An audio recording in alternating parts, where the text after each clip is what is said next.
You're down here at the bottom barn, about to load some rolls for a customer that I take these rolls to, and I'll just show you a little quick sped up video along with the square bell load, and just do a little talking about why I do what I do, and maybe somebody can give me some advice or not. Thanks.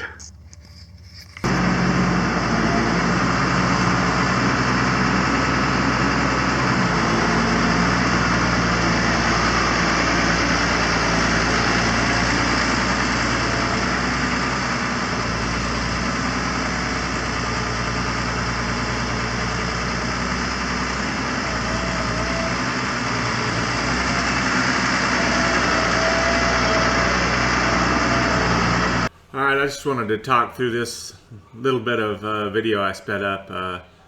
If you see those first two bells I put on there, I clipped one of the poles in the barn coming through there and ripped the edge of it, which I didn't like, but these are going to just a guy who uses them for his horse, his own personal use. So, yeah, this takes me about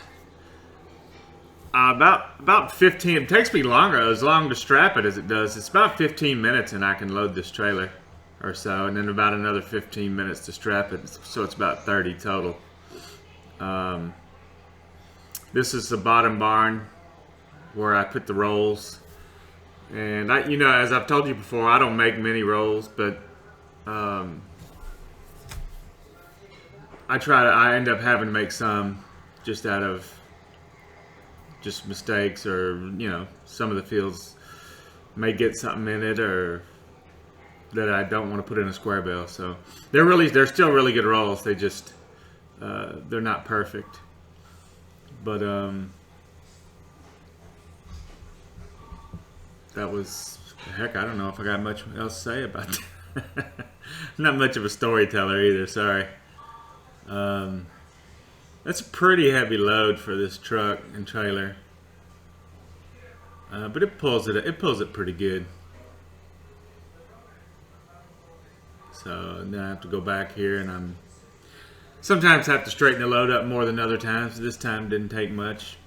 Usually it comes out pretty good. When you're putting two bales at a time on there, sometimes it can get a little crazy on you, and I'm just strapping it down here, getting ready to haul out. I wish I could work this fast.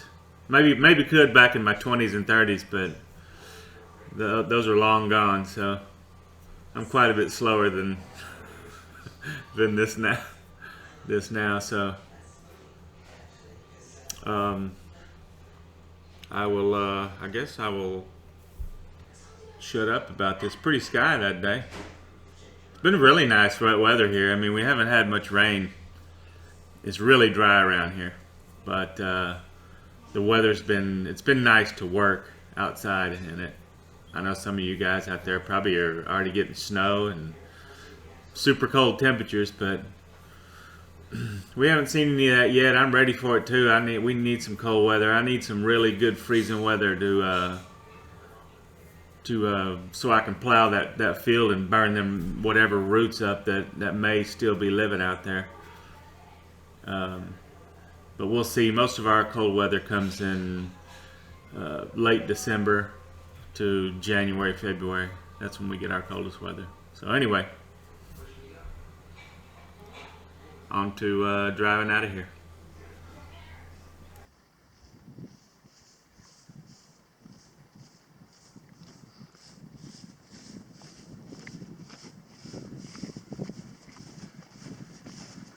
That's it. I'm headed out to go deliver this. Maybe take you along on that a little bit too. So going out the back gate here after I leave this bottom barn.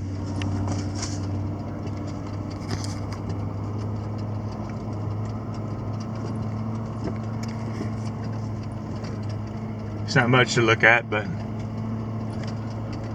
trying to fill a video here, folks. Bottom field down here, it looks all right. This field right here has some common in it too. It grows pretty good, but this will be on the chopping block probably next season, this field here. I don't know. I mean, it does okay. So we'll see. I don't usually plan that far out. I'm not much of a planner.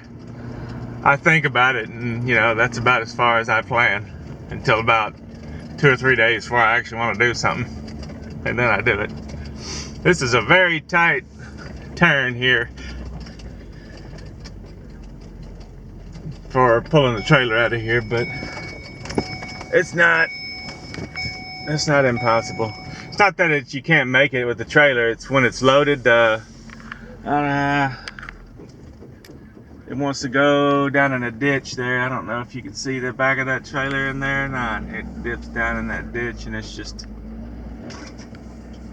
you know, when it's dry, it's okay.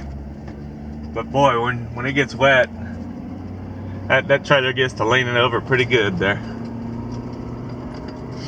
So that house there is on this property also. My son lives there and takes care of that place.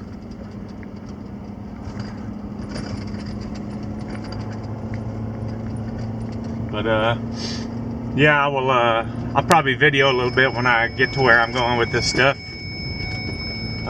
Talk a little bit about that place. It's pretty interesting. So I wanted to show you this place. It's down in the middle of the city. They're building all this new stuff here. Whataburger right there. There's a new Walmart right there. This place is I don't know. I'll talk about it when I get a little bit closer. So you see, I'm in the city with 1,000 people, and here on this corner, right there, is where this ranch starts. This is 2,000 acres, right in the middle of Frisco. Not in the middle of Frisco, but in Frisco, in a very highly developed area. And this guy is sitting on this 2,000 acres. And he's got, as far as I know, at least two other places close by here that are also 2,000 acres each. So needless to say, this guy is very wealthy. Like, in the hundreds of millions of dollars, all this land's worth, if not over $1 billion for, you know, 6,000 acres in the middle of one of the biggest, fastest growing cities in the country. So pretty crazy. And they just run cows on it and some horses, and I don't know, guy doesn't need the money. It's just something I guess he likes to do. So growing things here, they don't grow much. They don't really have farm equipment here that does that kind of growing. So they just turn cows on it and raise some horses and do their thing. But I don't know. Sounds like a pretty good life to me. This is part of it out there as far as the eye can see. And right across the street, all development and houses and a wall for noise and more crazy drivers. When you get to the city, it's a little bit nutty. God told me there's an old house. I'll try to get a picture of it when I drive by and give you a little bit of a story on that. But we're not even to the next corner of his place yet. And there's a bunch of stuff. Like I said, it's surrounded by houses and businesses, and then you look out here and it's just a big wide open expansion of land. It's pretty crazy. I would have sold it already, but hey, to each their own. I think he probably already has enough money. He probably doesn't need to sell this stuff. Is what I'm thinking. Oops. But that's across the corner right there. It was a full, it's just a frame now, it's a steel frame. It was, that was where they first started filming Dallas, the series Dallas. You said they filmed the first 8 episodes there. And, well, I can't tell you much else about that story because I don't know if I'm authorized to tell any of what happened, but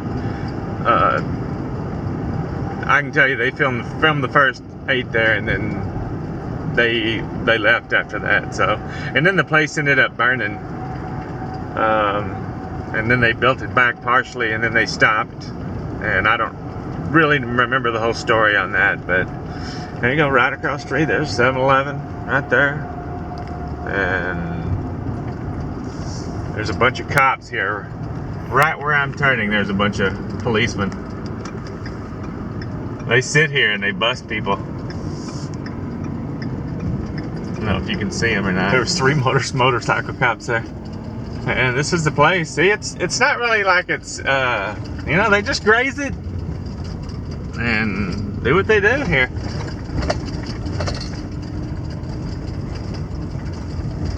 And I don't know how many cows they have. Like maybe 1,000. I don't remember what he said, how many cows. And they got lots of horses, so. But I'll get a little video of him. And this is just a pen up here where they hold their stuff, where they keep all their rolls. Those rolls over there are brought by another guy that brings cow rolls. These rolls I bring, they feed their horse. I don't know if he got like 100 horses. I don't know how many horses he has, but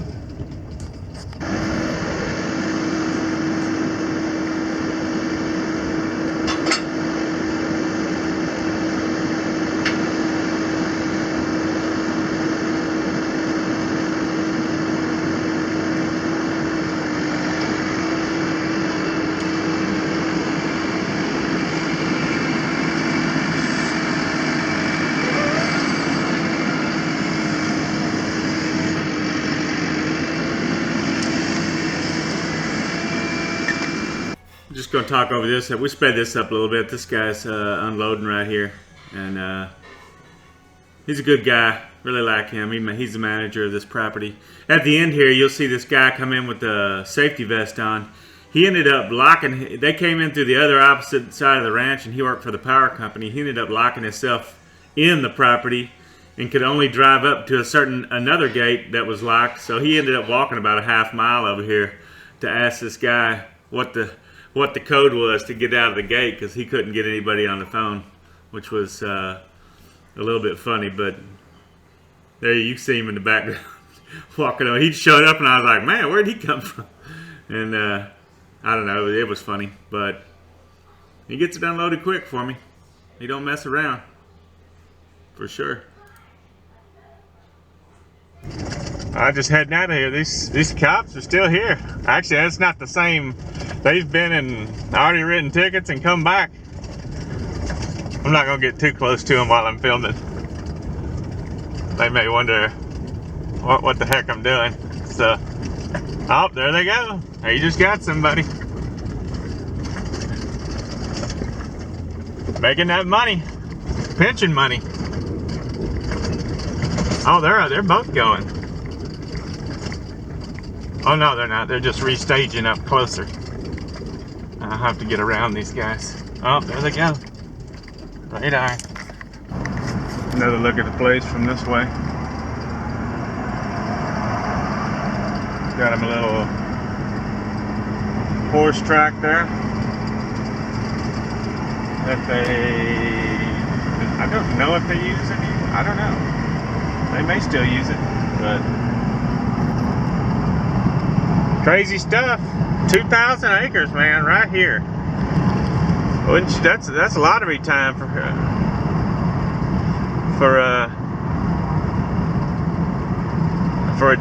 couple generate. This is the kind of money that'll last 2 or 3 generations. This kind of stuff, but Anyway, I guess I'll end this video here. Just wanted to show you a little bit about that. Pretty interesting. How it's just surrounded by city here, and he's just sitting on it. And I know he's probably been offered money for it already, but because no telling how many houses they could put there. Probably 8,000 houses. I don't know how many they put per acre, but anyway, thanks for watching, and I'll catch you in the next one.